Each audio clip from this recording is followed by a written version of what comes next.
شادی شدہ جوڑوں سے گزارش: اگر آپ ایسا سوچتے ہیں تو ہرگز ایسا مت سوچیں کہ ہماری بے جوڑ شادی ہوئی ہے، کیونکہ میرا جیون ساتھی مجھ سے بالکل مختلف بلکہ میری الٹ ہے، یعنی میرے جیسا نہیں۔ تو جان لیجئے، جوڑا ہمیشہ الٹ ہی ہوتا ہے، تب ہی جوڑا بنتا ہے۔ کچھ نہیں تو اپنے جوتوں پر ہی غور کر لیجئے۔ دونوں بظاہر پرفیکٹ لگتے ہیں، لیکن غور کیجئے تو دونوں ہی ایک دوسرے سے مختلف ہیں۔ ایک جیسے ہوں تو ان کا جوڑ پھر کوئی دوسرا ہے۔ یاد رکھیے، ہم اپنے دائیں ہاتھ میں دوسرے کا دایاں ہاتھ لے کر ساتھ ساتھ نہیں چل سکتے۔ کیا چل سکتے ہیں؟ نہیں نا۔ تو یاد رکھیں، ہم سب پزل میں پیدا ہوئے ہیں اور جڑ کر ایک دوسرے کو مکمل کرتے ہیں۔ ایک کی کمی دوسرا پوری کرتا ہے۔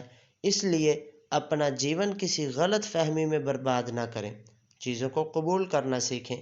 نکاح کے وقت قبول ہے محض الفاظ نہ تھے، بلکہ یہ عہد تھا کہ تمام کمی بیشی کے ساتھ سب کچھ قبول ہے۔ دیکھیں، آئیڈیالزم ایک دھوکہ ہے، فریب ہے، سراب ہے۔ زندگی رومانوی ناولوں، ڈائجسٹوں کے فردی قصے کہانیوں، ڈراموں اور فلموں سے اکثر مختلف ہوتی ہے۔ ایک دوسرے کو جیسا ہے جہاں ہے کی بنیاد پر قبول کیجئے۔ یہی قبولیت، یہی ایکسیپٹنس زندگی میں سکون لاتی ہے۔ ایکسیپٹ کرنا سیکھیے، ایکسیپٹ کر لیے جائیں گے۔ خوابوں اور سرابوں کے پیچھے دوڑنے والے بالآخر بند گلی میں جا پہنچتے ہیں، جہاں سے نکلنے کا کوئی راستہ نہیں ہوتا۔ واپسی کی ساری راہیں مفقود ہو جاتی ہیں۔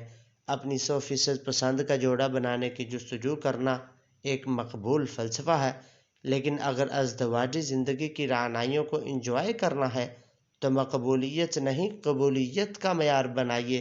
زندگی آسان ہو جائے گی۔ سدا خوش رہیں۔ اللہ رب العزت آپ کو صالح بنائے اور صالحین کا ساتھ دے۔ دنیا و آخرت میں آپ کو ایسے زوج ساتھی سے نوازے جو آپ کے ایمان کی تقویت، رب کے تقرب کا ذریعہ بنے، جس کے ساتھ چلتے آپ کا ہر لمحہ رب کی اطاعت میں بسر ہو۔ آمین ثم آمین۔